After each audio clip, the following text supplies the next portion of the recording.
Hello and welcome back to another episode of Bedtime Stories. My name is Tracy and I am your host. I hope you are snuggled up in bed, all comfy cozy. I hope you've brushed your teeth because dental hygiene is very important. And done your stretches because that will help you sleep better. And you're ready to listen to a whole chapter of Gulliver's Travels by Jonathan Swift.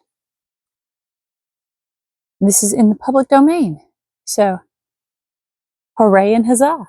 We're on chapter 5. The description of this chapter reads, "The author, by an extraordinary stratagem, prevents an invasion. A high title of honor is conferred upon him. Ambassadors arrive from the Emperor of Belfisque and sue for peace. The Empress's apartment on fire by an accident, the author instrumental in saving the rest of the palace." So we begin. The Empire of Belfisque is an island situated to the northeast of Lilliput, from which it is parted only by a channel of 800 yards wide. I had not yet seen it, and upon this notice of an intended invasion, I avoided appearing on that side of the coast for fear of being discovered by some of the enemy's ships, who had received no intelligence of me, all intercourse between the two empires having been strictly forbidden during the war, upon pain of death, and an embargo laid by our emperor upon all vessels whatsoever. I communicated to His Majesty a project I had formed of seizing the enemy's whole fleet, which, as our scouts assured us, lay at anchor in the harbor, ready to sail with the first fair wind. I consulted the most experienced seamen upon the depth of the channel, which they had often plumbed, who told me that in the middle, at high water, it was 70 glumgluffs deep, which is about 6 feet of European measure, and the rest of it 50 glumguffs at most. I walked towards the northeast coast, over against Belfisque, where, lying down behind a hillock, I took out my small perspective glass and viewed the enemy's fleet at anchor, consisting of about 50 men of war and a great number of transports. I then came back to my house and gave orders, for which I had a warrant, for a great quantity of the strongest cable and bars of iron. The cable was about, I have an itch, like directly underneath my microphone. Give me just 1 second. I must remedy this. It's like a, gracious golly. It's like I got a hair. It's escaped my head and migrated down into my bra. I'm very sorry about this. The sound variation there, that was probably terrible. But while we're all screwed up, I'll go ahead and plug in my microphone. Anyway, so we will continue on. And because I hate editing, we're just going to leave this whole part in. All right. He took out his small perspective glass and, viewing the enemy's fleet at anchor, consisting of about 50 men of war and a great number of transports, I then came back to my house and gave orders, for which I had a warrant, for a great quantity of the strongest cable and bars of iron. The cable was about as thick as pack thread, and the bars of the length and size of a knitting needle. I trebled the cable to make it stronger, and for the same reason I twisted 3 of the iron bars together, bending the extremities into a hook. Having thus fixed 50 hooks to as many cables, I went back to the northeast coast, and putting off my coat, shoes, and stockings, walked into the sea, in my leathern jerkin, about half an hour before high water. I waded with what haste I could, and swam in the middle about 30 yards, till I felt ground. I arrived at the fleet in less than half an hour. The enemy was so frightened when they saw me that they leaped out of their ships and swam to shore, where there could not be fewer than 30,000 souls. I then took my tackling, and fastening a hook to the hole at the prow of each, I tied all the cords together at the end. While I was thus employed, the enemy discharged several thousand arrows, many of which stuck in my hands and face, and beside the excessive smart, gave me much disturbance in my work. My greatest apprehension was for mine eyes, which I should have infallibly lost if I had not suddenly thought of an expedient. I kept among other little necessaries, a pair of spectacles in a private pocket, which, as I observed before, had escaped the emperor's searchers. These I took out and fastened as strongly as I could upon my nose, and thus armed, went on boldly with my work, in spite of the enemy's arrows, many of which struck against the glasses of my spectacles, but without any other effect, further than a little to discompose them. I had now fastened all the hooks, and taking the knot in my hand began to pull. But not a ship would stir, for they were all too fast held by their anchors, so that the boldest part of my enterprise remained. I therefore let go the cord, and leaving the hooks fastened to the ships, I resolutely cut with my knife the cables that fastened the anchors, receiving about 200 shots in my face and hands. Then I took up the knotted end of the cables, to which my hooks were tied, and with great ease drew 50 of the enemy's largest men of war after me. Pays to be big, doesn't it? The Belfiscudians, who had not the least imagination of what I intended, were at first confounded with astonishment. They had seen me cut the cables, and thought my design was only to let the ships run adrift or fall foul of each other. But when they perceived the whole fleet moving in order, and saw me pulling at the end, they set up such a scream of grief and despair as it was almost impossible to describe or conceive.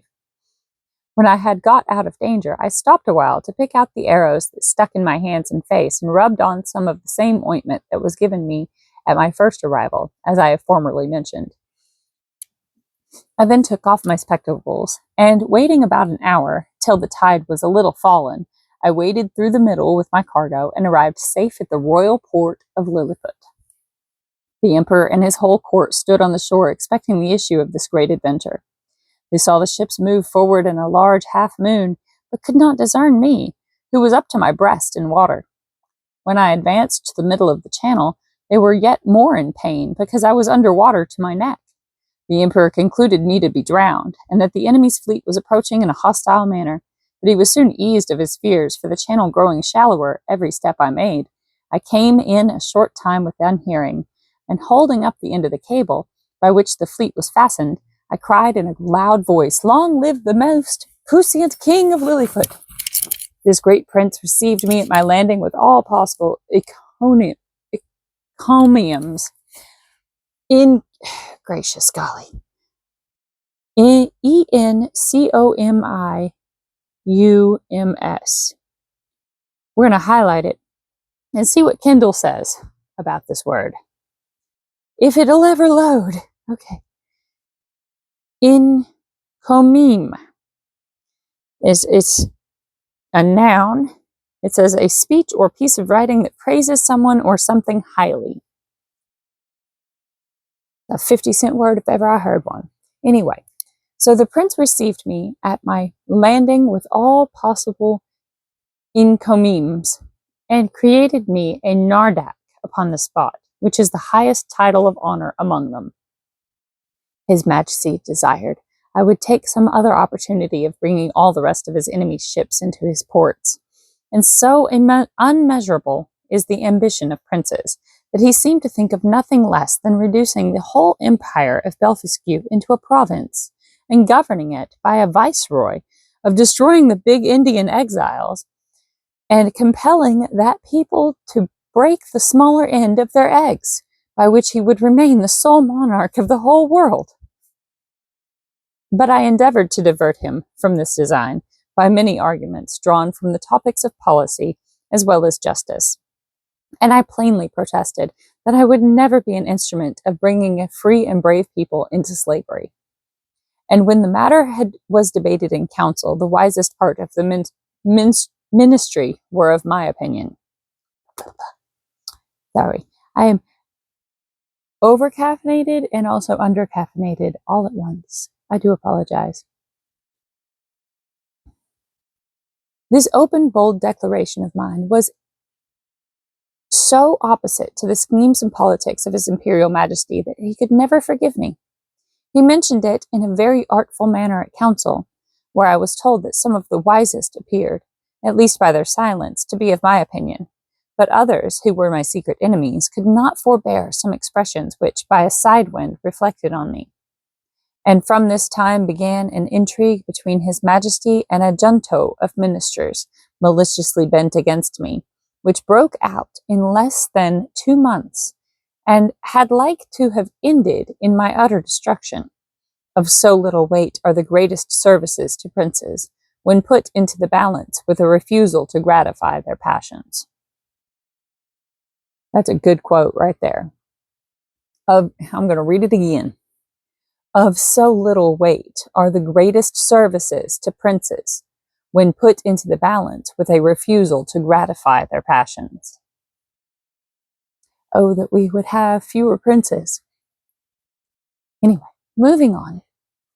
About 3 weeks after this exploit, there arrived a solemn embassy from Belfasque, with humble offers of a peace, which was soon concluded upon conditions very advantageous to our emperor, wherewith I shall not trouble the reader. There were 6 ambassadors, with a train of about 500 persons, and their entry was very magnificent, suitable to the grandeur of their master and the importance of their business. When their treaty was finished, wherein I did them several good offices by the credit I now had, or at least appeared to have, at court, their excellencies, who were privately told how much I had been their friend, made me a visit in form.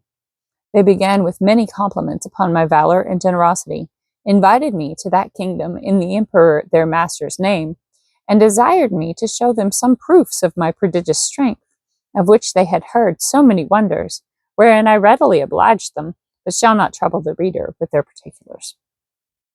When I had for some time entertained their excellencies to their infinite satisfaction and surprise, I desired they would do me the honor to present my most humble respects to the emperor their master, the renown of whose virtues had so justly filled the whole world with admiration, and whose royal person I resolved to attend before I returned to my own country. Accordingly, the next time I had the honor to see our emperor, I desired his general license to wait on the Belfascudian monarch, which he was pleased to grant me, as I could perceive, in a very cold manner, but could not guess the reason, till I had a whisper from a certain person that Filmnap and Bogolum had represented my intercourse with those ambassadors as a mark of disaffection, from which I am sure my heart was wholly free. And this was the first time I began to conceive some imperfect idea of courts and ministers. It is to be observed that these ambassadors spoke to me by an interpreter, the languages of both empires differing as much from each other as any two in Europe, and each nation priding itself upon the antiquity, beauty, and energy of their own tongue, with an avowed contempt for that of their neighbor. Yet our emperor, standing upon the advantage he had got by the seizure of their fleet, obliged them to deliver their credentials and make their speech in the Lilliputian tongue.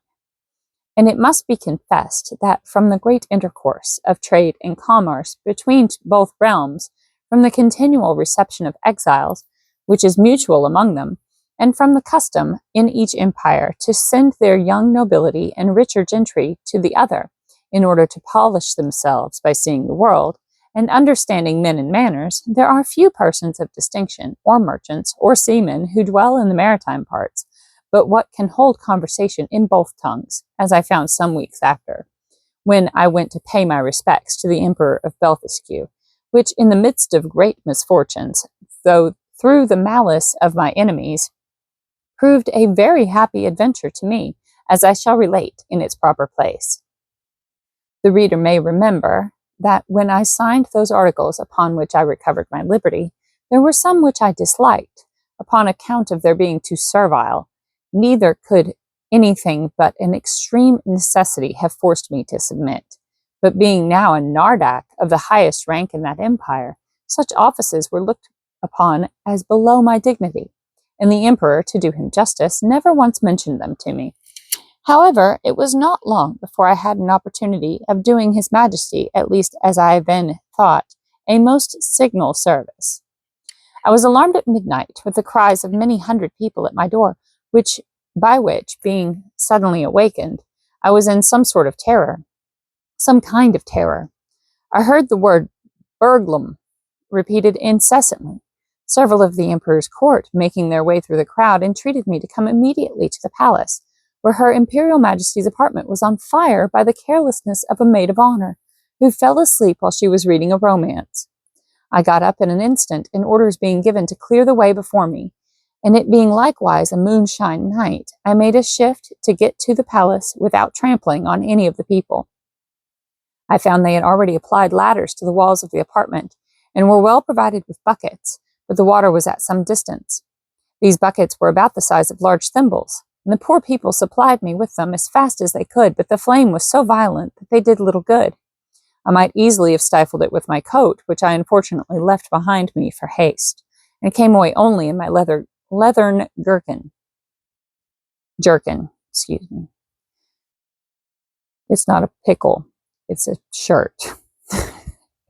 The case seemed wholly desperate and deplorable, and this magnificent palace would have infallibly been burnt down to the ground if, by a presence of mind unusual to me, I had not suddenly thought of an expedient. I had the evening before drunk plentifully from a most delicious wine called Limigrim. The Belfascudians call it Flunic, but ours is esteemed the better sort, which is very diuretic. By the luckiest chance in the world, I had not discharged myself of any part of it. I knew this was coming. The heat I had contracted by coming very near the flames and by laboring to quench them made the wine begin to operate by urine, which I avoided in such a quantity and applied so well to the proper places that in 3 minutes the fire was wholly extinguished, and the rest of that noble pile, which had cost so many ages in erecting, preserved from destruction. How did I know he was going to pee on it? I saw that there was going to be a fire, and I was like, he's going to pee on it. And there he just did. Anyway, it was now daylight, and I returned to my house without waiting to congratulate with the emperor, because although I had done a very eminent piece of service, yet I could not tell how his majesty might resent the manner by which I had performed it. For by the fundamental laws of the realm, it is capital in any person, of what quality soever, to make water within the precincts of the palace. But I was a little comforted by a message from his majesty that he would give orders to the grand justiciary, the courts, the law people, of passing my pardon in form, which, however, I could not obtain, and I was privately assured that the empress, conceiving the greatest abhorrence of what I had done, removed to the most distant side of the court, firmly resolved that those buildings should never be repaired for her use, and in the presence of her chief confidants could not forbear vowing revenge. I think she would have preferred that her apartments burn to ash rather than they be peed upon. That is the end of chapter 5. I hope you are comfy, cozy, and ready for sleep. I love you very much. Have pleasant dreams. And if the bed bugs bite them back. I love you. Good night.